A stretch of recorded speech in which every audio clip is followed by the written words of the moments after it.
नमस्कार मित्रांनो, आजची ही कथा आहे नात्यांपेक्षा पैसा मोठा समजणाऱ्या एका आईची आणि तिची चुकीची समजूत बदलून टाकणाऱ्या एका सुनेची हृदयस्पर्शी कथा. चला जाणून घेऊया ही संपूर्ण कथा. विनायक देशमुखांना आपल्या मुलाचा अभिमान होता. त्यांचा मुलगा आदित्य शिकून परदेशातून परतला होता आणि आता वडिलांच्या कंपनीची जबाबदारी सांभाळत होता. आदित्य हुशार होता, शांत स्वभावाचा होता आणि पैशापेक्षा माणसांना जास्त महत्त्व देत होता. पण त्याच्या आईला मालती देशमुखांना मुलासाठी एकच अपेक्षा होती, त्याचं लग्न एका श्रीमंत घरातील मुलीशी व्हावं. मालतीने आधीच अनेक मोठ्या कुटुंबातील मुली पाहायला सुरुवात केली होती. एक दिवस संध्याकाळी आदित्य घरी आला. त्याच्या चेहऱ्यावर वेगळं समाधान होतं. मालतीने लगेच विचारलं, काय झालं, आज एवढा खुश आहेस? आदित्य काही क्षण शांत राहिला, मग म्हणाला, आई, मला तुम्हाला एक व्यक्तीबद्दल सांगायचं आहे. मालती हसल्या, मला माहिती आहे, तुझ्यासाठी मुलगी बघितली आहे, खूप छान घराणं आहे. आदित्यने मान हलवली, आई, मी माझ्या आयुष्यातली मुलगी आधीच निवडली आहे. मालतीच्या चेहऱ्यावरचं हसू गायब झालं. काय? मी लग्न करणार आहे. कोणाशी? आदित्यने शांतपणे उत्तर दिलं, मीराशी. मालतीने नाव पुन्हा विचारलं, मीरा कोण?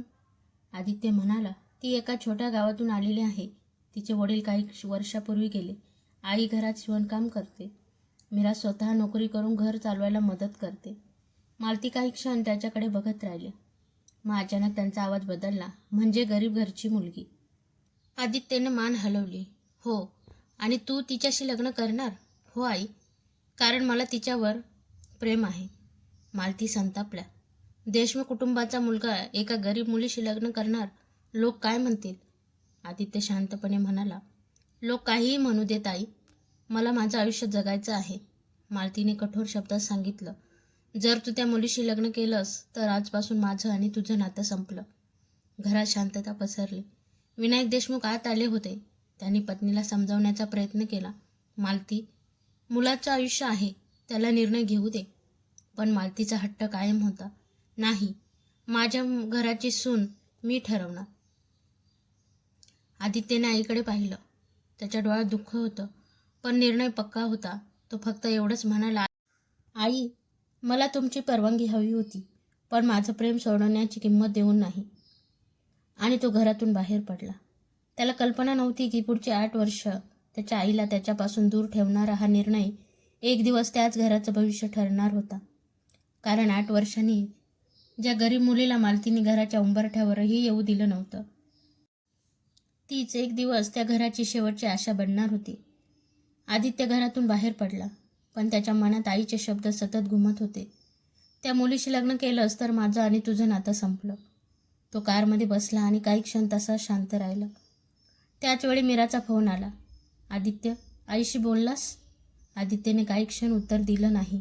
हो, बोललो. काय म्हणाल्या? ते आपल्या लग्नाच्या विरोधात आहेत. मीराच्या आवाजात चिंता होती. मग आपण हे लग्न नको करूया. मला तुमच्यामुळे तुमचं कुटुंब तुटलेलं नको. आदित्य म्हणाला, मीरा, तू माझ्या आयुष्यात आलीस तेव्हा मला पहिल्यांदा जाणवलं की पैसा म्हणजे सगळं काही नाही. पण तुझ्या आईला एक दिवस सत्य समजेल. मीरा शांत झाली. जर त्या दिवसापर्यंत त्यांनी मला स्वीकारलं नाही तर? आदित्य हळू आवाजात म्हणाला, तरीही मी तुझ्यासोबत असेन. काही दिवसांनी आदित्य आणि मीराचं साध्या पद्धतीने लग्न झालं. देशमुख कुटुंबातील एकही व्यक्ती त्या लग्नाला उपस्थित नव्हती. विनायकांना मुलगा गमवायचा नव्हता, पण पत्नीच्या विरोधात जाण्याची त्यांचीही हिंमत झाली नाही. लग्नानंतर आदित्यने वडिलांना फोन केला, बाबा, मी तुम्हाला कधीच दोष देणार नाही, पण माझ्या घरात तुमच्यासाठी कायम जागा असेल. विनायकांच्या डोळ्यात पाणी आलं. बाळा, स्वतःची काळजी घे. फोन ठेवताना दोघेही काही क्षण शांत राहिले. मीरा एका छोट्या भाड्याच्या घरात आली. आदित्यकडे पैसा कमी नव्हता. त्याने मोठं घर घेण्याचा आग्रह केला, पण मीराने नकार दिला. मला तुमच्या पैशांवर नाही, तुमच्या सोबतीवर घर उभं करायचं आहे. आदित्य हसला, म्हणूनच तर मी तुझ्यावर प्रेम केलं. पुढची काही वर्ष दोघांनी खूप साधेपणाने संसार केला. मीरा घर सांभाळत होती आणि आदित्य कंपनीत काम करत होता. पण मीराने कधीही देशमुख कुटुंबाबद्दल वाईट शब्द काढला नाही. उलट ती अधूनमधून म्हणायची, तुमच्या आईला माझ्याबद्दल गैरसमज आहे, पण त्या तुमच्या आई आहेत. त्यांच्याबद्दल माझ्या मनात नेहमी आदर राहील. आदित्यला ते ऐकून तिच्याबद्दल आणखी आदर वाटायचा. इकडे देशमुखांच्या घरी परिस्थिती हळूहळू बदलत होती. विनायकांची तब्येत खालावत चालली होती. कंपनीची जबाबदारी मालतीच्या मोठ्या भावाचा मुलगा राघव सांभाळत होता. सुरुवातीला राघव खूप विश्वासू वाटत होता, पण कंपनीच्या खात्यांमध्ये हळूहळू मोठ्या रकमेची तफावत दिसू लागली. विनायकांनी एक दिवस राघवला विचारलं, कंपनीच्या खात्यातून इतके पैसे कुठे गेले? राघवने सहज उत्तर दिलं, काही मोठे व्यवहार आहेत, सगळं व्यवस्थित आहे. पण विनायकांना त्यांच्यावर संशय आला. त्यांनी कागदपत्र तपासण्याचा निर्णय घेतला आणि त्याच रात्री त्यांना एक अशी गोष्ट समजली ज्यामुळे त्यांच्या पायाखालची जमीनच सरकली. कंपनीतील कोट्यावधी रुपये कुठेतरी गायब झाले होते आणि त्या पैशांच्या व्यवहारात राघवचं नाव समोर आलं होतं. पण राघवला कल्पना नव्हती की विनायकांनी या व्यवहाराचा पुरावा आधीच सुरक्षित ठेवला आहे आणि त्या पुराव्यामुळे पुढच्या काही दिवसांत देशमुख कुटुंबात मोठं वादळ येणार होतं. विनायक देशमुख राघवच्या व्यवहारांबद्दल विचार करत असतानाच त्यांच्या हातात आणखी एक कागद लागला. कंपनीच्या खात्यातून मोठी रक्कम एका अनोळखी कंपनीच्या खात्यावर पाठवली गेली होती. विनायकांनी लगेच राघवला बोलावलं, हा व्यवहार तू केला आहेस का? राघव काही क्षण गप्प राहिला. मग म्हणाला, हो काका, पण त्यामागे कारण आहे. कसलं कारण? कंपनीचा एक मोठा प्रोजेक्ट आहे, त्यासाठी पैसे आधी द्यावे लागले. विनायकांनी कागद त्याच्यासमोर ठेवला. मग या कंपनीचा पत्ता खोटा का आहे? राघवच्या चेहऱ्यावरचा रंग बदलला. काका, मला काही माहीत नाही. विनायक शांतपणे म्हणाले, राघव, मी तुला मुलासारखं मानलं, पण जर तू कंपनीशी फसवणूक केली असेल तर मी तुला वाचवणार नाही. राघवने काही उत्तर दिलं नाही. तो तिथून निघून गेला. पण बाहेर पडताच त्याने कोणाला तरी फोन केला. त्यांना काहीतरी कळालं आहे. आता पुढचा प्लॅन लगेच सुरू करावा लागेल. त्या रात्री विनायकांनी आपल्या जुन्या विश्वासू कर्मचाऱ्याला बोलावलं. मला आदित्यशी बोलायचं आहे. कर्मचाऱ्यांनी विचारलं, साहेब, मॅडमांना कळालं तर? विनायकांनी दुःखी आवाजात उत्तर दिलं, माझ्या मुलाला घरातून दूर करण्याची चूक मी केली. आता त्याला पुन्हा गमवायचं नाही. त्याने आदित्यचा नंबर लावला. फोन वाजतच राहिला, पण आदित्यने फोन उचलला नाही. विनायकांनी पुन्हा प्रयत्न केला. यावेळी फोन उचलला गेला. हॅलो, आदित्य?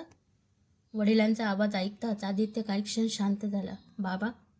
बाळा, मला तुझी मदत हवी आहे. आदित्यच्या मनात अनेक प्रश्न आले. काय झालं? विनायकांनी सर्व काही सांगितलं. कंपनीतील पैशांची तफावत, राघववरचा संशय आणि काही महत्त्वाची कागदपत्र.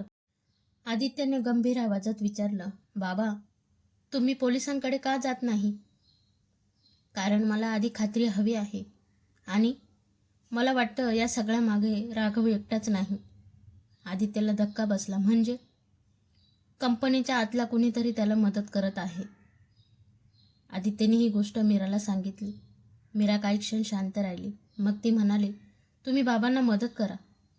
आदित्यने तिच्याकडे पाहिलं. पण आई? मीरा हसली. तुम्ही तुमच्या वडिलांना मदत करत आहात, आईशी भांडायला जात नाही आहात. आदित्यने तिचा हात धरला. तू माझ्या जागी असतीस तर? मीरा म्हणाली, मी असते तर मीही माझ्या कुटुंबासाठी उभी राहिले असते. आदित्यला पुन्हा जाणवलं, ज्या मुलीला त्याच्या आईने या घरासाठी योग्य नाही असं म्हटलं होतं, तीच आज त्या घराला वाचवण्यासाठी त्याला पुढे जाण्याची ताकद देत होती. दुसऱ्या दिवशी आदित्य वडिलांना भेटायला गेला. 8 वर्षांनंतर तो पुन्हा त्या बंगल्याच्या दारात उभा होता. दरवाजा उघडला. समोर मालती उभ्या होत्या. दोघांची नजरानजर झाली. मालती काही बोलल्या नाहीत. आदित्यनेही मान खाली घातली. तेवढ्यात विनायकांचा आवाज आला, आदित्यला आत येऊ दे मालती. मालती बाजूला झाल्या. आदित्य घरात आला. पण त्याला अजून एक गोष्ट माहीत नव्हती. राघवला त्याच्या परतण्याची बातमी आधीच मिळाली होती आणि राघवने आदित्यला थांबवण्यासाठी एक असा डाव आखला होता जो यशस्वी झाला असता तर देशमुख कुटुंबाची संपूर्ण संपत्ती हातातून गेली असती. आदित्य घरात पाऊल ठेवताच त्याच्या जुन्या आठवणी जाग्या झाल्या. याच घरातून तो 8 वर्षापूर्वी बाहेर पडला होता. आज तो पुन्हा त्याच घरात उभा होता, पण परिस्थिती पूर्णपणे बदलली होती. मालती काही अंतरावर उभ्या राहून त्याच्याकडे पाहत होत्या. त्यांच्या चेहऱ्यावर रागापेक्षा वेगळंच काहीतरी होतं, दुःख आणि अपराधीपणा. पण त्यांनी काहीही बोललं नाही. विनायकांनी आदित्यला आपल्या खोलीत नेलं. बाळा, मला माफ कर. आदित्यने लगेच वडिलांचा हात धरला. बाबा, तुम्ही मला कधीही दुखावलं नाही,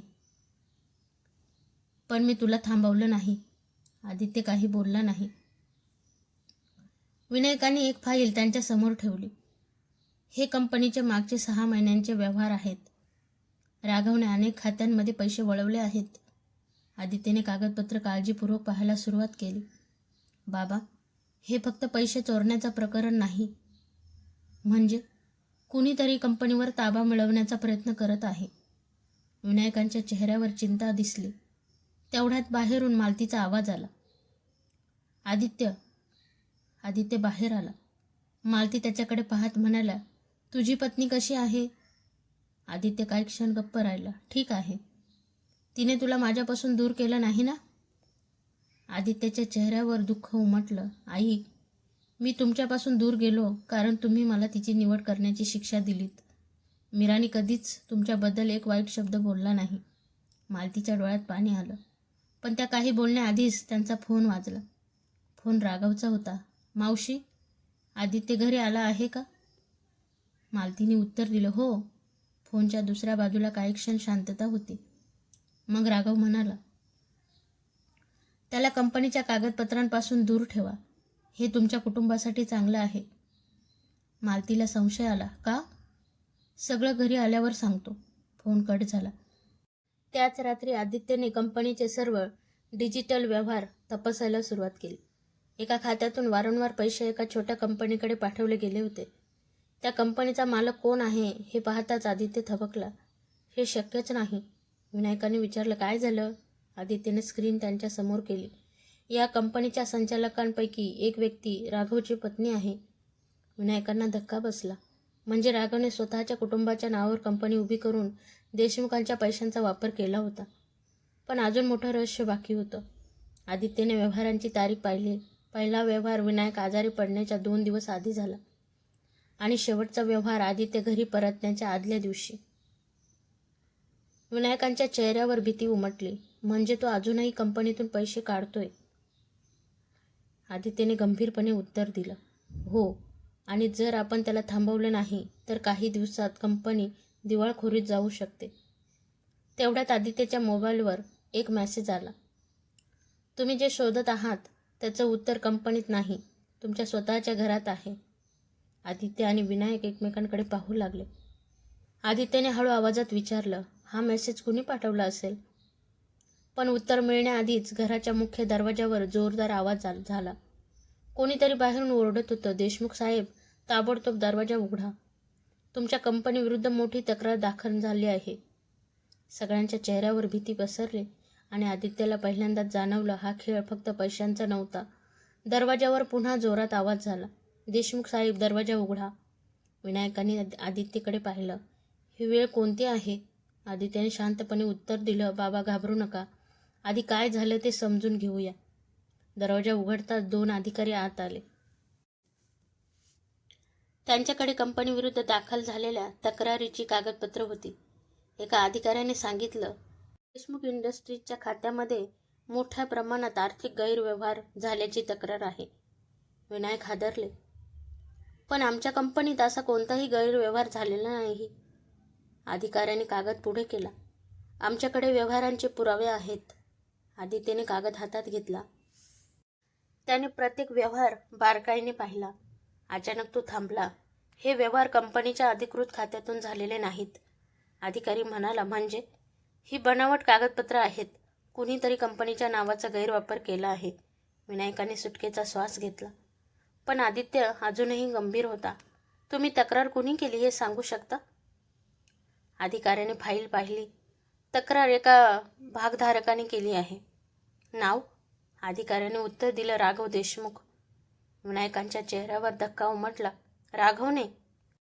दुसऱ्या दिवशी सकाळी राघव स्वतः घरी आला. त्याने अगदी शांत चेहरा केला होता. काका, मला कंपनी वाचवायची आहे. आदित्य त्याच्याकडे पाहत म्हणाला, मग कंपनीविरुद्ध तक्रार का केलीस? राघव काही क्षण गप्प राहिला. कारण मला काहीतरी चुकीचं चाललंय असं वाटलं. आदित्यने लगेच विचारलं, मग तुझ्या पत्नीच्या कंपनीत देशमुख इंडस्ट्रीमधून गेलेले पैसे कसे पोहोचले? राघवच्या चेहऱ्यावरचा आत्मविश्वास क्षणात नाहीसा झाला. मालती दचकल्या. काय म्हणतोयस? आदित्यने कागद टेबलावर ठेवले. आई, गेल्या 6 महिन्यात कंपनीतून कोट्यावधी रुपये बाहेर गेले आहेत. मालती राघवकडे पाहत म्हणाल्या, हे खरं आहे? राघवने आवाज चढवला. मावशी, आदित्यला कंपनीबद्दल काहीच माहीत नाही. 8 वर्षांनी आला आणि आता मला दोष देतोय. आदित्य शांतपणे म्हणाला, मला दोष द्यायचा नाही, मला सत्य शोधायचं आहे. राघव तिथून निघून गेला, पण त्याच्या डोळ्यातला राग मालतीच्या लक्षात आला. त्या रात्री मालती एकट्या बसल्या होत्या. आदित्यच्या शब्दांचा त्या विचार करत होत्या.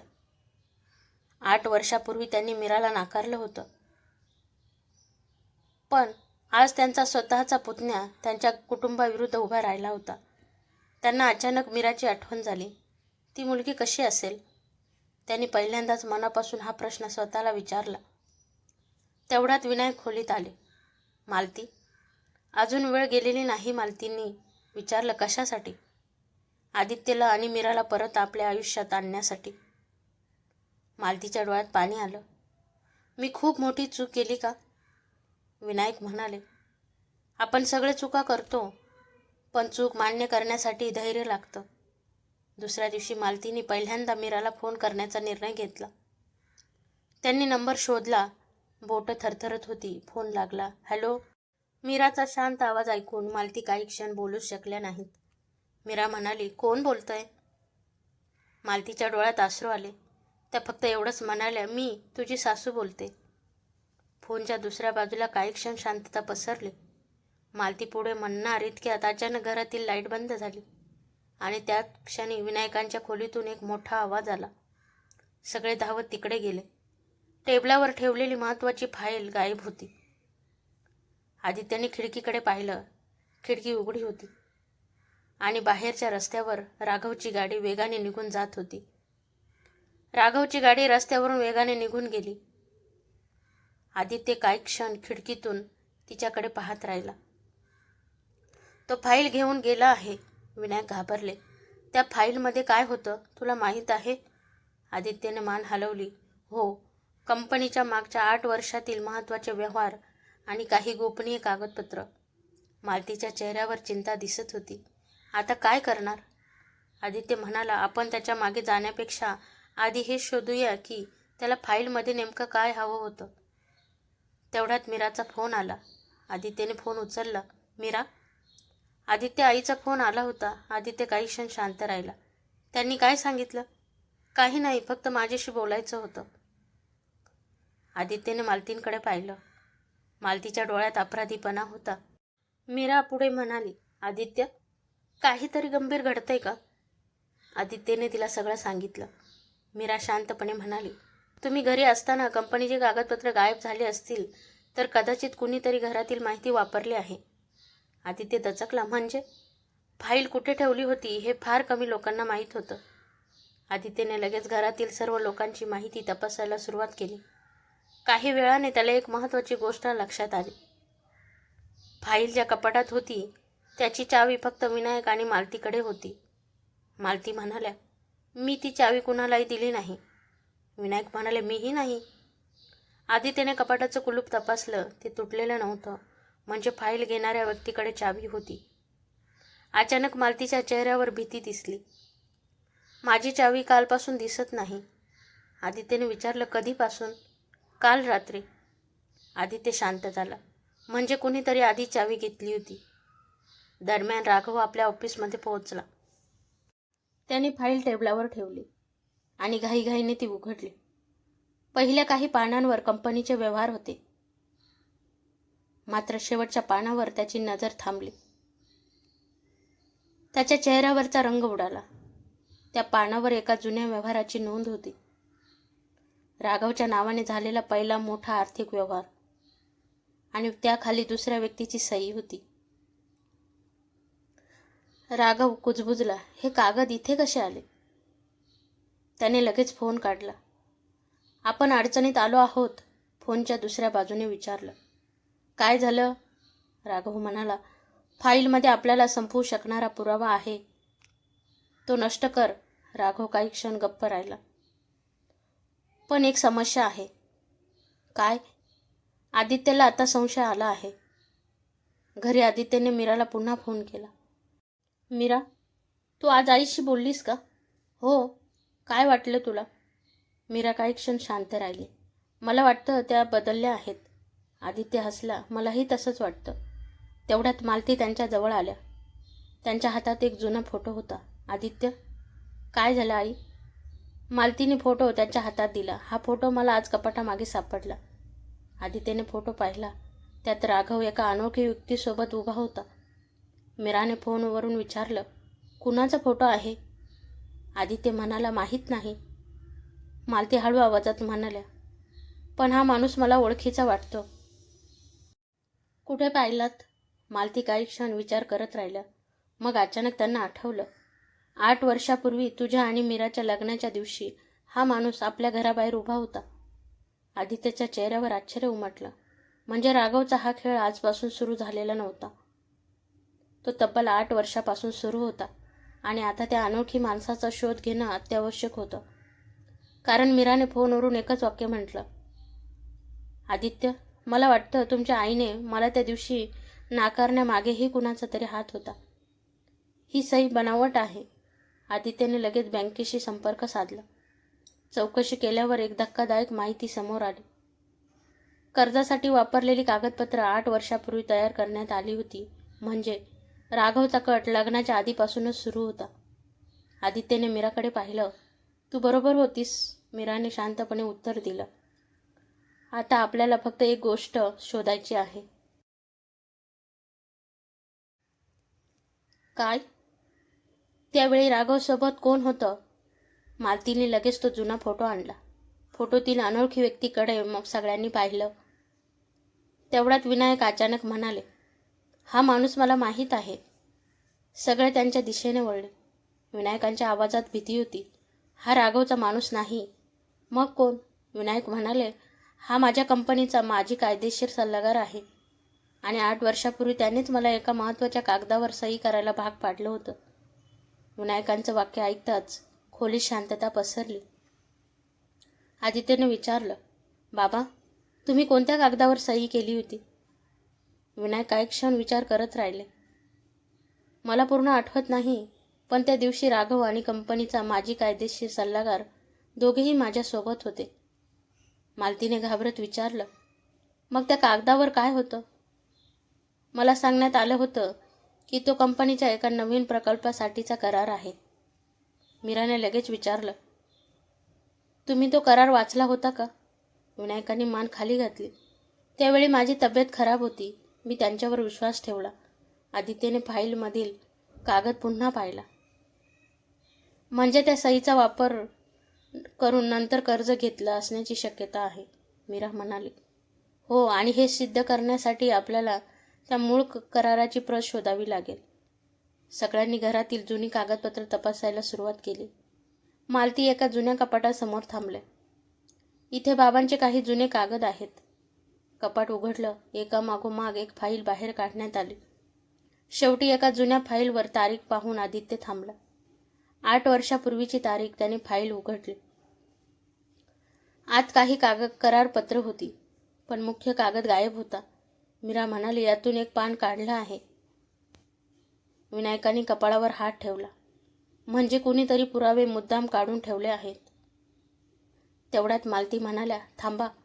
त्यांना काहीतरी आठवलं. 8 वर्षापूर्वी मी काही कागद एका जुन्या लोखंडी पेटीत ठेवले होते. सगळे त्यांच्या मागे गेले. पेटी उघडली. आत जुने कागद, फोटो आणि काही पावत्या होत्या. त्यातील एका लिफाफ्यावर विनायकांची सही होती. आदित्यने तो उघडला. आत एक छोटासा कागद होता. त्यावर लिहिलं होतं, जर कधी माझ्या कंपनीवर संकट आलं तर हा कागद योग्य व्यक्तीपर्यंत पोहोचवा. खाली एका व्यक्तीचं नाव होतं. मीराने ते नाव वाचलं. हे तर कंपनीचे जुने ऑडिटर. आदित्यने लगेच त्या ऑडिटरशी संपर्क साधला. सुदैवाने ते अजूनही शहरातच राहत होते. त्यांनी भेटण्यासाठी वेळ दिला. दुसऱ्या दिवशी आदित्य आणि मीरा त्यांना भेटायला गेले. ऑडिटरने जुन्या फाईल्स पाहिल्या आणि गंभीर आवाजात म्हणाले, मला वाटत होतं हा दिवस कधीतरी येईल. आदित्यने विचारलं, तुम्हाला काय माहिती आहे? ते म्हणाले, 8 वर्षापूर्वी कंपनीच्या खात्यांमध्ये काही संशयास्पद व्यवहार दिसले होते. मी विनायक साहेबांना सांगितलं होतं. मग त्यांनी काय केलं? त्यांनी चौकशी सुरू केली. मीरा म्हणाले, आणि मग? ऑडिटर म्हणाले, 2 दिवसांनी मला कंपनीतून काढून टाकण्यात आलं. आदित्यने विचारलं, कोणाच्या सांगण्यावरून? ऑडिटरने थेट उत्तर दिलं, राघवच्या. आता चित्र स्पष्ट होत होतं, पण ऑडिटरने आणखी एक धक्कादायक गोष्ट सांगितली. राघव एकट्याने हे करू शकत नव्हता. आदित्यने विचारलं, त्याच्यासोबत कोण होतं? ऑडिटरने टेबलाच्या ड्रॉवरमधून एक जुना फोटो काढला. फोटो पाहताच मीराच्या चेहऱ्यावर आश्चर्य उमटलं. हा माणूस? आदित्यने विचारलं, तुला ओळखीचा आहे का? मीरा हळू आवाजात म्हणाली, हो, हाच तो माणूस ज्याने लग्नाआधी मला भेटून तुमच्या आईला माझ्या विरुद्ध सांगितलं होतं.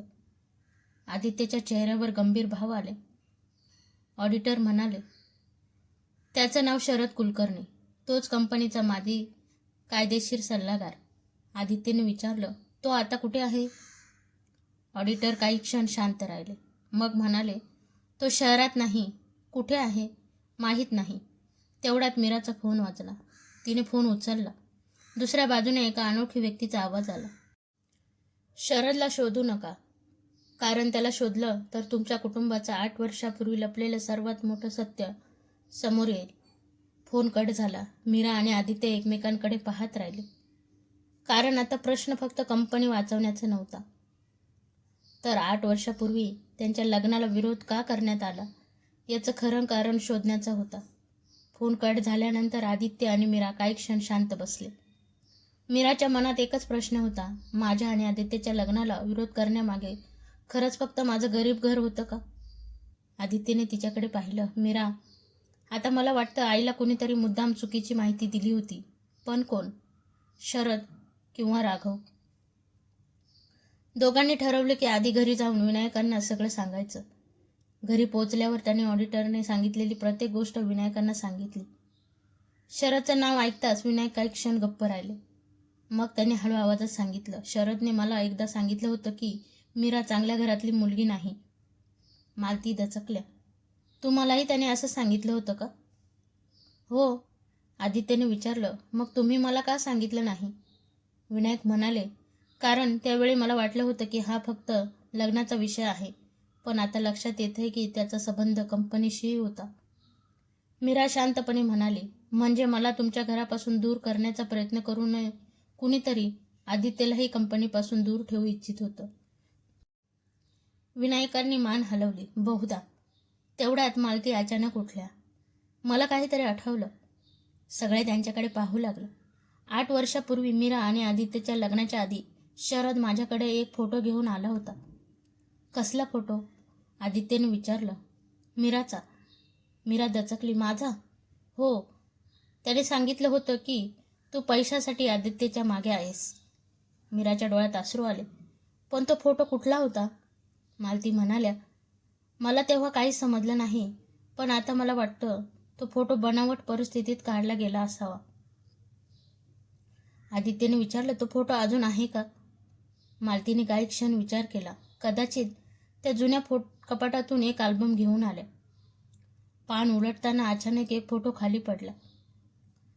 मीराने ते उचलला. फोटोमध्ये ती एका व्यक्तीसोबत उभी होती, पण फोटोमध्ये दिसणारी परिस्थिती चुकीची दाखवण्यात आली होती.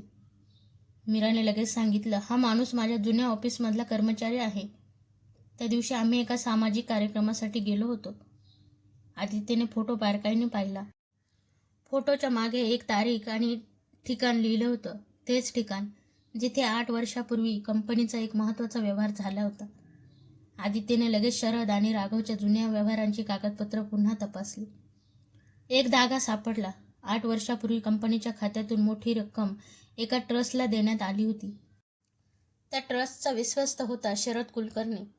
मीराने आश्चर्याने विचारलं, म्हणजे कंपनीचे पैसे शरदच्या ट्रस्टमध्ये गेले? हो. विनायकांच्या चेहऱ्यावर धक्का उमटला.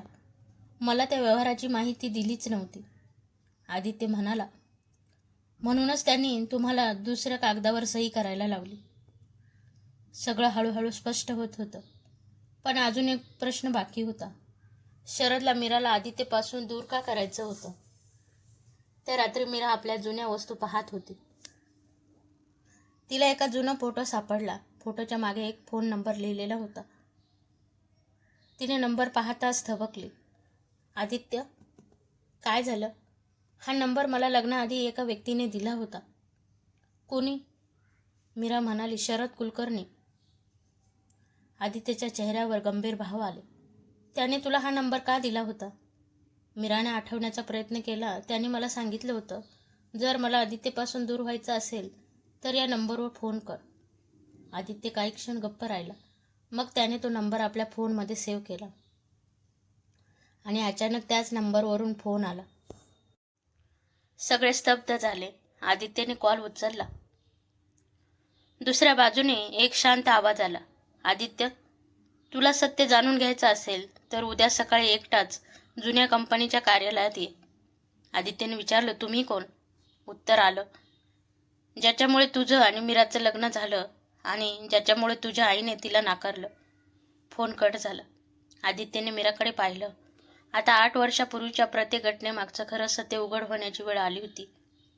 दुसऱ्या दिवशी सकाळी आदित्य जुन्या कंपनीच्या कार्यालयाकडे निघाला. मीराने त्याला थांबवत विचारलं, तू एकटाच जाणार आहेस? आदित्य म्हणाला, त्याने तसंच सांगितलं आहे, पण मी सावध राहीन. मीरा शांतपणे म्हणाली, काहीही झालं तरी लगेच मला फोन कर. आदित्यने मान हलवली. नक्की. जुनं कार्यालय अनेक वर्षापासून बंद होतं. आदित्यने दरवाजा उघडला. आत धूळ साचली होती. टेबल, खुर्च्या, जुन्या फाईल तशाच पडल्या होत्या. अचानक मागच्या खोलीतून आवाज आला. आदित्य. आदित्य वळला. समोर एक मध्यमवयीन व्यक्ती उभी होती. आदित्यने त्याला पाहताच विचारलं, तुम्ही कोण? तो म्हणाला, मी शरद कुलकर्णीचा सहाय्यक होतो. आदित्यच्या चेहऱ्यावर आश्चर्य उमटलं. मग शरद कुठे आहे? तो शहराबाहेर आहे. मला इथे का बोलवलं? त्या व्यक्तीने एक जुनी फाईल पुढे केली. कारण तुला 8 वर्षापूर्वीचं खरं सत्य जाणून घ्यायचं आहे. आदित्यने फाईल उघडली. पहिल्याच पानावर मीराचा फोटो होता. तो दचकला. हा फोटो शरदने तयार केला होता. हो का? तो म्हणाला, कारण राघवला वाटत होतं की तू लग्न करून कुटुंबापासून दूर गेलास तर कंपनीवर ताबा मिळवणं सोपं होईल. आदित्यच्या चेहऱ्यावर राग आला. म्हणजे माझ्या लग्नाचा वापर कंपनीसाठी केला गेला? हो. त्या व्यक्तीने पुढची कागदपत्रे दाखवली. त्यात राघव आणि शरद यांच्यातील व्यवहारांची नोंद होती. कंपनीतून पैसे बाहेर काढण्यासाठी बनावट करार करण्यात आले होते आणि त्यातील काही कागदांवर विनायकांची सही वापरण्यात आली होती.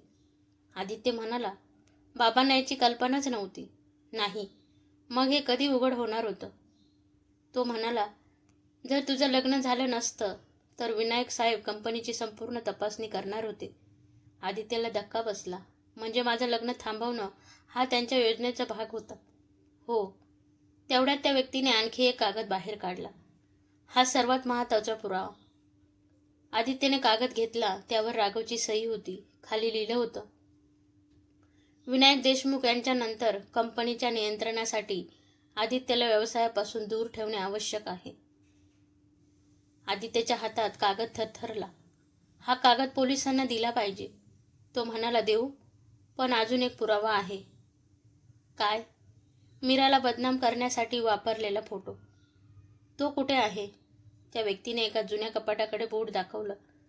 त्या कपाटात आदित्यने कपाट उघडलं. आत फोटो आणि काही जुने निगेटिव्ह होते. त्याने एक निगेटिव्ह प्रकाशासमोर धरलं. फोटोमध्ये मीरा एका कार्यक्रमात उभी होती. पण मूळ फोटोमध्ये तिच्या बाजूला उभा असलेला माणूस पूर्ण वेगळ्या संदर्भात होता. म्हणजे तिच्याबद्दल खोटी कथा तयार करण्यात आली होती. आदित्यने लगेच मीराला फोन केला. मीरा, मला सगळं कळालं आहे. काय? तुला माझ्यापासून दूर करण्यासाठी खोटी माहिती पसरवली गेली होती. मीरा काही क्षण शांत राहिली. म्हणजे आईची चूक? हो, पण त्यावेळी त्यांना खरं काय आहे हे माहीत नव्हतं. मालती जवळच उभ्या होत्या. त्यांनी हे ऐकलं आणि त्यांच्या डोळ्यात पाणी आलं. मीरा, फोनवरून आवाज आला. हो आई. मालतीचा आवाज भरून आला. मला माफ कर. मीरा म्हणाली, आई, आता आपण एकत्र आहोत एवढंच पुरेसं आहे. पण अचानक आदित्यच्या फोनवर एक मेसेज आला. तुम्हाला वाटतंय की राघव आणि शरद हे सगळ्यांच्या मागे आहेत, पण खरी व्यक्ती अजून तुमच्या घरातच आहे. आदित्यच्या चेहऱ्यावर गंभीर भाव आले. तो लगेच घरी परतला. घरात सगळे एकत्र होते. आदित्यने सगळ्यांकडे पाहिलं आणि त्याला जाणवलं कुणीतरी घरातील प्रत्येक हालचालीची माहिती बाहेर पोहोचवत होतं. म्हणजे विश्वासघातकी व्यक्ती अजूनही त्यांच्या अगदी जवळ होती. आदित्य घरी परतला तेव्हा त्याच्या चेहऱ्यावर गंभीर भाव होते. मीराने विचारलं, काय झालं? आदित्य म्हणाला, राघव आणि शरदपेक्षा मोठा प्रश्न आता आपल्या घरातला आहे. मालती दचकल्या. आपल्या घरात? हो, कुणीतरी आपल्या प्रत्येक हालचालीची माहिती त्यांना देत आहे. विनायक म्हणाले, पण घरात आपल्याशिवाय कोण आहे? आदित्यने काही उत्तर दिलं नाही. त्याने सगळ्यांकडे काळजीपूर्वक पाहिलं. त्या रात्री आदित्यने एक छोटा प्रयोग करण्याचं ठरवलं. त्याने वेगवेगळ्या लोकांना वेगवेगळी माहिती सांगितली. विनायकांना त्याने सांगितलं, उद्या सकाळी आपण बँकेत जाणार आहोत. मालतींना सांगितलं, उद्या आपण पोलिसांकडे जाणार आहोत. मीराला सांगितलं, आपण जुन्या कंपनीच्या ऑफिसमध्ये पुन्हा जाणार आहोत. आणि घरातील एका विश्वासू कर्मचाऱ्याला सांगितलं, आपण राघवला भेटणार आहोत. मग सगळे शांत राहिले. दुसऱ्या दिवशी सकाळी आदित्यच्या फोनवर एक मेसेज आला. बँकेत जाऊ नका, तिथे तुमच्यासाठी सापळा आहे. आदित्य थबकला. ही माहिती त्याने फक्त विनायकांना सांगितली होती. म्हणजे घरातून कुणीतरी माहिती बाहेर पाठवत होतं. आदित्यने लगेच विनायकांना सांगितलं, बाबा, तुमच्यावर मला विश्वास आहे, पण तुम्ही काल ही माहिती कोणाला सांगितली होती का? विनायकाने विचार केला. नाही. मालती म्हणाल्या, मी कुणालाही सांगितलं नाही. मीरा शांतपणे म्हणाली, मग चूक कुठेतरी दुसरीकडे आहे. तेवढ्यात घरातील जुना कर्मचारी गणेश आत आला. त्याच्या चेहऱ्यावर चिंता होती. साहेब, मला काही सांगायचं आहे. आदित्यने विचारलं, काय? गणेश म्हणाला, काल रात्री मी एका व्यक्तीला मागच्या दरवाजातून बाहेर जाताना पाहिलं. सगळे दचकले. कोण? गणेशने नाव घेतलं, राघव. आदित्यने लगेच घरातील सुरक्षा कॅमेरे तपासले. कॅमेऱ्यात राघव रात्री उशिरा घरात येताना दिसत होता. तो थेट विनायकांच्या ऑफिसमध्ये गेला. काही मिनिटांनी बाहेर आला. आदित्यने फुटेज थांबवलं. इथे झूम करा. व्हिडिओमध्ये राघवच्या हातात एक छोटा बॉक्स दिसत होता. मालती म्हणाल्या, तो बॉक्स माझ्या कपाटात होता. आदित्यने विचारलं, त्यात काय होतं? मालतीचा चेहरा बदलला. माझ्या दागिन्यांसोबत काही जुने कागद होते. आदित्य म्हणाला, कुठले कागद? मालतींना काही आठवलं. तुझ्या बाबांच्या जुन्या मालमत्तेचे. आदित्यला धक्का बसला. म्हणजे राघव फक्त कंपनीवरच नाही, तर घराच्या मालमत्तेवरही डोळा ठेवून आहे. त्याचवेळी मीराने काहीतरी लक्षात आणून दिलं. आदित्य, काल रात्री मी राघवला फोनवर बोलताना ऐकलं होतं. काय म्हणत होता? तो म्हणत होता, मूळ कागद मिळाले की सगळं आपल्या हातात येईल. विनायक गंभीर झाले. मूळ कागद? त्याने अचानक कपाट उघडलं. एक जुनी फाईल बाहेर काढली, पण ती रिकामी होती. विनायकांच्या चेहऱ्यावर धक्का उमटला. मूळ कागद इथेच होते. आदित्यने विचारलं, कधीपासून नाहीत? कालपर्यंत होते. म्हणजे राघवने फक्त कंपनीची फाईलच नाही, देशमुख कुटुंबाच्या मालमत्तेचे मूळ कागदही चोरले होते. आदित्यने पोलिसांना संपर्क करण्याचा निर्णय घेतला. पण त्याच क्षणी मालतींचा फोन वाजला. समोर राघव होता. मावशी, तुम्ही पोलिसांकडे जाण्याआधी एकदा विचार करा. मालती घाबरल्या. तुला काय हवंय? राघव म्हणाला, मला काही नको, मला फक्त माझा हक्क हवा आहे. आदित्यने फोन घेतला. राघव, तुझा हक्क काय आहे ते न्यायालय ठरवेल. राघव हसला. तुला अजूनही वाटतं की हा फक्त माझा खेळ आहे? म्हणजे तुम्ही ज्या व्यक्तीला शोधत आहात ती माझ्यापेक्षा खूप जवळ आहे. फोन कट झाला. सगळे एकमेकांकडे पाहू लागले. मीराने हळू आवाजात विचारलं, म्हणजे घरातला विश्वासघातकी अजून सापडलेला नाही? आदित्यने मान हलवली. तेवढ्यात गणेश धावत आला. त्याच्या हातात एक छोटा कागद होता. साहेब, हा मला तुमच्या ऑफिसच्या बाहेर सापडला. आदित्यने कागद उघडला. त्यावर फक्त एकच वाक्य लिहिलं होतं. तुम्ही ज्याच्यावर सर्वात जास्त विश्वास ठेवता त्याच्याकडूनच शेवटचा वार होणार आहे. गणेशच्या हातातला कागद पाहून आदित्य काही क्षण स्तब्ध झाला. त्यावर लिहिलं होतं, तुम्ही ज्याच्यावर सर्वात जास्त विश्वास ठेवता त्याच्याकडूनच शेवटचा वार होणार आहे. मालतीच्या चेहऱ्यावर चिंता स्पष्ट दिसत होते. आदित्य, याचा अर्थ काय? आदित्यने कागद टेबलावर ठेवला.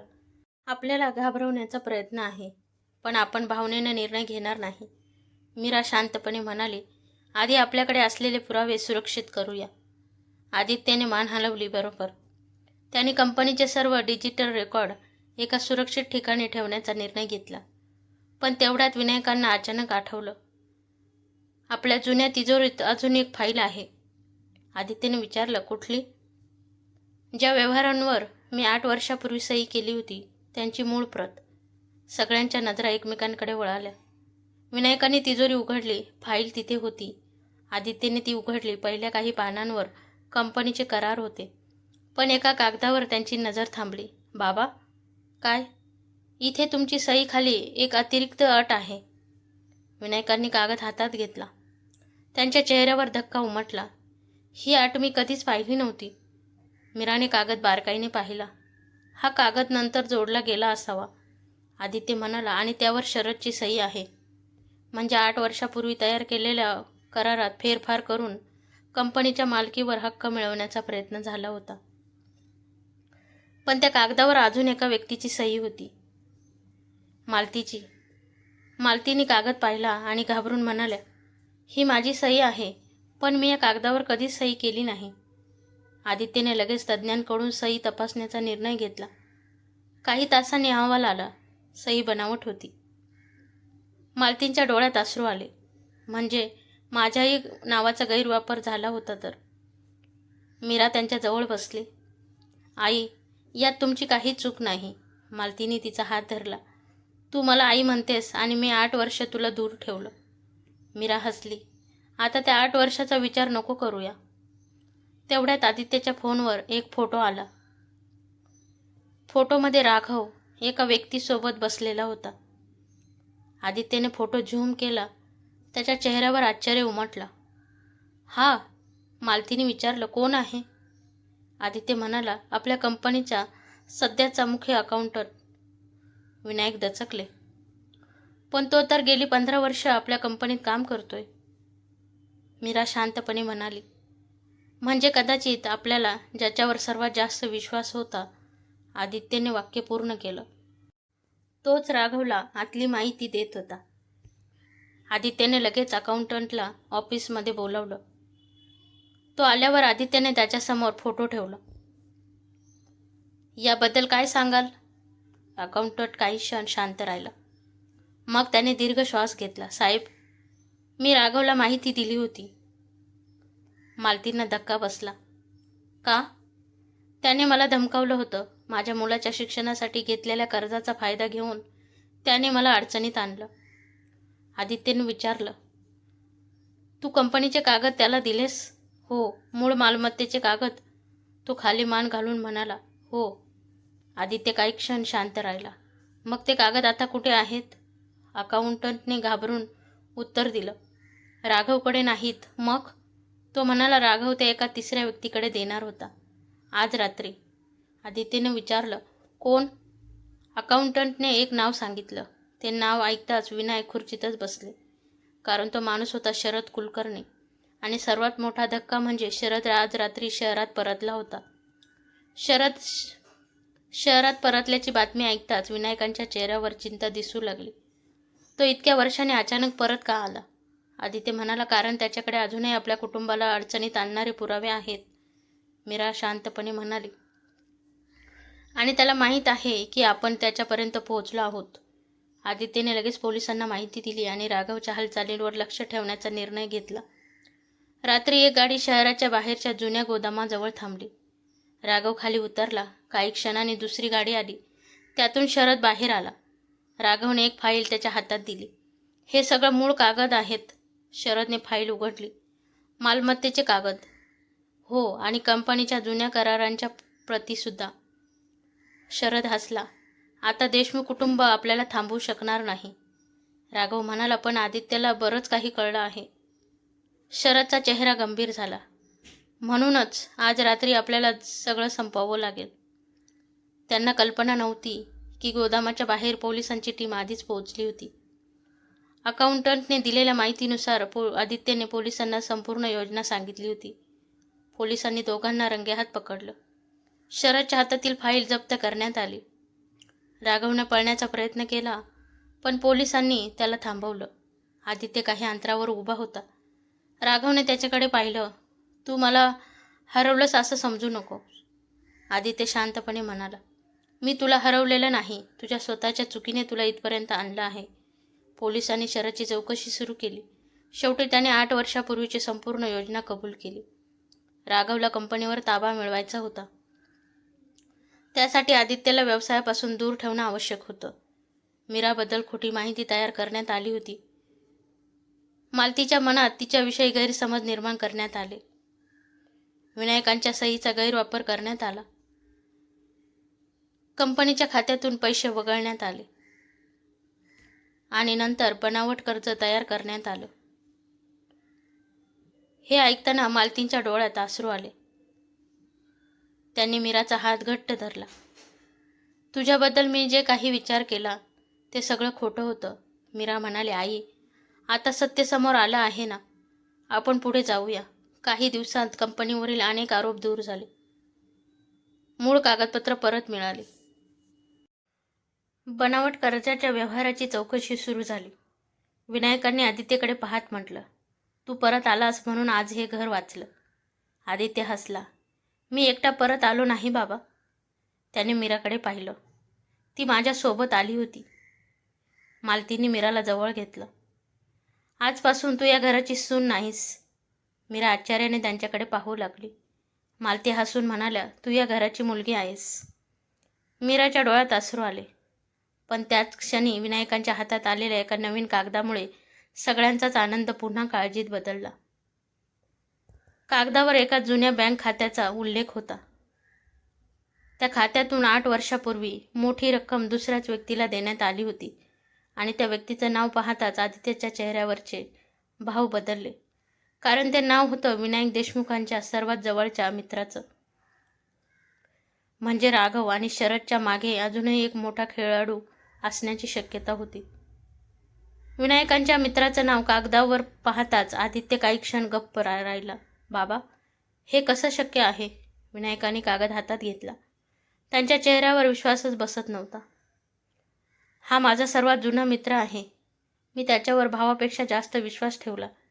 मीरा म्हणाली, मग 8 वर्षापूर्वीचे व्यवहार कदाचित त्याच्याशीही जोडलेले असतील. आदित्यने बँकेची कागदपत्र पुन्हा तपासली. पैशांची रक्कम आधी राघवशी संबंधित खात्यात गेली होती आणि काही दिवसांनी तीच रक्कम विनायकांच्या मित्राच्या कंपनीत पोहोचली होती. सगळे थक्क झाले. आदित्यने लगेच त्या मित्राला भेटण्याचा निर्णय घेतला. तो माणूस शांतपणे भेटायला आला. आदित्यने कोणताही आरोप न करता कागद त्याच्यासमोर ठेवला. काका, या व्यवहाराबद्दल तुम्ही काय सांगाल? त्यांनी कागद पाहिला आणि काही क्षण डोळे बंद केले. मला वाटत होतं हे सत्य कधीच समोर येणार नाही. विनायकांना धक्का बसला. म्हणजे तुला सगळं माहीत होतं? त्यांनी मान खाली घातली. हो. मालतींच्या डोळ्यात आश्चर्य होतं. मग तुम्ही आमच्याशी इतकं वर्ष खोटं बोललात? ते म्हणाले, मी सुरुवातीला राघवला फक्त एका व्यावसायिक संधी दिली होती, पण नंतर त्याने कंपनीच्या पैशांचा गैरवापर सुरू केला. आदित्यने विचारलं, मग तुम्ही त्याला थांबवलं का नाही? ते काही क्षण शांत राहिले. कारण माझंही कंपनीचे काही व्यवहार त्याच्यावर अवलंबून होते. मी सत्य बाहेर आणलं असतं तर माझंही मोठं नुकसान झालं असतं. विनायकाने दुःखाने विचारलं, म्हणजे पैशासाठी तू माझा विश्वास विकलास? त्या माणसाने काही उत्तर दिलं नाही. आदित्य म्हणाला, पण एक गोष्ट अजून समजली नाही. मीराला या सगळ्यात का ओढलं? त्यांनी उत्तर दिलं, कारण तुझं लग्न झाल्यानंतर तू कंपनीपासून दूर राहशील असं राघवला वाटत होतं. त्याला तुझ्या वडिलांनंतर कंपनीवर नियंत्रण मिळवायचं होतं. मीरा शांतपणे म्हणाली, म्हणजे माझं गरीब घर हे फक्त एक निमित्त होतं? हो. मालतीच्या डोळ्यात अश्रू आले. त्या मीराजवळ गेल्या. मी तुला चुकीचं समजले. मीरा म्हणाली, आई, तुम्ही जे ऐकलं त्यावर विश्वास ठेवला. पण आता सत्य समोर आलं आहे. मालतीने तिचा हात धरला. तू मला माफ केलंस? मीरा हसली. आईला माफ करण्यासाठी मुलीला फार वेळ लागत नाही. मालतीने तिला मिठी मारली. काही दिवसांनी न्यायालयीन चौकशी सुरू झाली. राघव आणि शरद विरुद्ध आर्थिक गैरव्यवहार, बनावट कागदपत्र आणि फसवणुकीचे पुरावे सादर करण्यात आले. विनायकांच्या मित्रानेही स्वतःची चूक मान्य करून तपासात सहकार्य करण्याचं ठरवलं. देशमुख कुटुंबावरचं संकट हळूहळू दूर होऊ लागलं. पण विनायकांच्या मनात एकच गोष्ट होती. 8 वर्ष आपण आपल्या मुलापासून दूर राहिलो, फक्त एका खोट्या गैरसमजामुळे. एक दिवस त्यांनी आदित्य आणि मीराला आपल्या खोलीत बोलावलं. विनायक म्हणाले, माझ्याकडे तुम्हा दोघांसाठी काहीतरी आहे. त्यांनी एक जुनी किल्ली आदित्यच्या हातात दिली. ही काय आहे? तुझ्या आजोबांच्या जुन्या घराची किल्ली. आदित्य आश्चर्याने पाहत राहिला. विनायक हसले. हे घर आता तुझं आणि मीराचं. मालती म्हणाल्या, आणि एक अट आहे. मीरा घाबरली. मालती हसत म्हणाल्या, तुम्ही दोघांनी ते घर नेहमी माणसांसाठी खुलं ठेवायचं. आदित्य हसला. ही अट आम्हाला मान्य आहे. काही दिवसांनी देशमुख कुटुंब पुन्हा एकत्र आलं. मालती आणि मीरा आता सासू सुनेपेक्षा आई मुलीसारख्या राहू लागल्या. एक दिवस मालतीनेही मीराला विचारलं, तुला आठवतंय का? 8 वर्षापूर्वी मी तुला काय म्हटलं होतं? मीरा हसली. हो, तुम्ही म्हणालात की मी या घरासाठी योग्य नाही. मालतीच्या डोळ्यात पाणी आलं.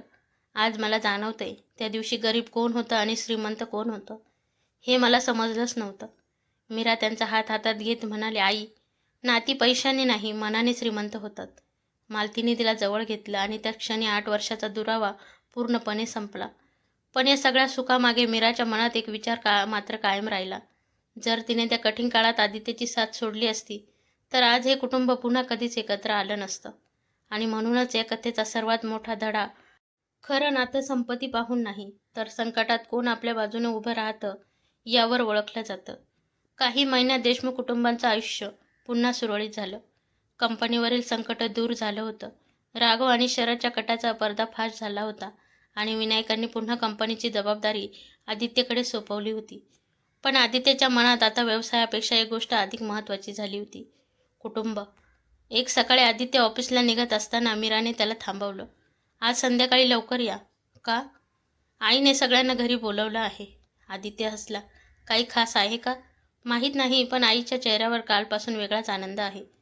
संध्याकाळी सगळे एकत्र बसले. मालतीने एका छोट्या डब्यातून काहीतरी बाहेर काढलं. ती एक जुनी सोन्याची अंगठी होती. त्यांनी ती मीराच्या हातात ठेवली. ही माझ्या आईची अंगठी आहे. मीरा म्हणाली, आई, ही मला का? मालती हसल्या. कारण ही मी तुला सून म्हणून नाही, मुलगी म्हणून देत आहे. मीराच्या डोळ्यात अश्रू आले. आई, मालती म्हणाल्या, 8 वर्षापूर्वी मी तुझं घर गरीब आहे म्हणून तुला नाकारलं. पण त्या 8 वर्षांनी मला शिकवलं की घर श्रीमंत असण्यापेक्षा मन श्रीमंत असणं महत्त्वाचं आहे. विनायक म्हणाले, आणि मीही एक चूक केली होती. मी परिस्थितीसमोर शांत राहिलो. मला माझ्या मुलाच्या निर्णयाच्या वेळी त्याच्या पाठीशी उभं राहायला हवं होतं. आदित्यने वडिलांचा हात धरला. बाबा, आता काहीही बोलू नका. आपण सगळे पुन्हा एकत्र आहोत ना, हेच माझ्यासाठी पुरेसं आहे. काही दिवसांनी आदित्य आणि मीराने एक निर्णय घेतला. त्यांनी गावातील गरीब मुलांच्या शिक्षणासाठी एक छोटा शिक्षण निधी सुरू केला. मालतीने विचारलं, यासाठी एवढे पैसे खर्च का करता? मीरा हसून म्हणाले, कारण मला माहीत आहे, संधी नसल्यामुळे किती स्वप्न अर्धवट राहतात. मालती तिच्याकडे पाहत राहिल्या. तू खरंच वेगळी आहेस. मीरा म्हणाली, नाही आई, मला फक्त माझ्या आयुष्यात मिळालेली संधी दुसऱ्यांनाही मिळावी असं वाटतं. एका दिवशी विनायकाने आदित्यला आपल्या ऑफिसमध्ये बोलावलं. बाळा, आता कंपनीची पूर्ण जबाबदारी तू घे. आदित्यने विचारलं, आणि तुम्ही? विनायक हसले. आता मला थोडं कुटुंबासोबत जगायचं आहे. आदित्य हसला. तुम्ही उशिरा का होईना योग्य निर्णय घेतलात. दोघांनी एकमेकांना मिठी मारली. त्या रात्री घराच्या गच्चीवर आदित्य आणि मीरा एकत्र उभे होते. आदित्य म्हणाला, आपण 8 वर्षापूर्वी घर सोडलं होतं.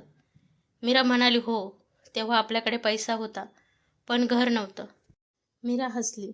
आणि आज? आदित्य तिच्याकडे पाहत म्हणाला, आज आपल्याकडे घरही आहे आणि कुटुंबही. खाली मालती त्यांच्याकडे पाहत होत्या. त्यांच्या चेहऱ्यावर समाधान होतं. ज्या सुनेला त्यांनी कधी या घरासाठी अयोग्य ठरवलं होतं, तीच आज त्या घराला एकत्र ठेवणारी व्यक्ती बनली होती. आणि या संपूर्ण प्रवासाने सगळ्यांना एकच गोष्ट शिकवली. श्रीमंती पैशात नसते, श्रीमंती मोठ्या घरात नसते, श्रीमंती सोन्यात चांदीत नसते. खरी श्रीमंती असते ती माणसांच्या मनात, विश्वासात आणि नात्यामध्ये. मालतीने मीराला जवळ घेतलं आणि म्हणाल्या, माझी सून म्हणून तू या घरात आलीस, पण माझी मुलगी बनून कायमची राहिलीस. मीरा हसली. आदित्यने दोघांकडे पाहिलं. 8 वर्षाचा दुरावा संपला होता आणि त्या घरात पहिल्यांदा संपत्तीपेक्षा नात्यांची श्रीमंती मोठी झाली होती. मित्रांनो, या कथेने आपल्याला एक सुंदर गोष्ट शिकवली. पैसा माणसाला श्रीमंत बनवू शकतो, पण चांगलं मनच नात्यांना श्रीमंत बनवतं. ज्या सुनेला कधी काळी तिच्या गरीब घरामुळे नाकारण्यात आलं, तीच संकटाच्या वेळी संपूर्ण कुटुंबासाठी आधार बनली. शेवटी गैरसमज दूर झाले, कटाचा पर्दाफाश झाला आणि 8 वर्षांनी तुटलेलं कुटुंब पुन्हा एकत्र आलं. तुम्हाला ही कथा आवडली असेल तर व्हिडिओला लाईक करा. तुमचं मत कॉमेंटमध्ये नक्की सांगा आणि अशाच हृदयस्पर्शी मराठी कथा ऐकण्यासाठी चॅनलला सबस्क्राईब करा. पुन्हा भेटूया एका नवीन कथेसोबत. धन्यवाद.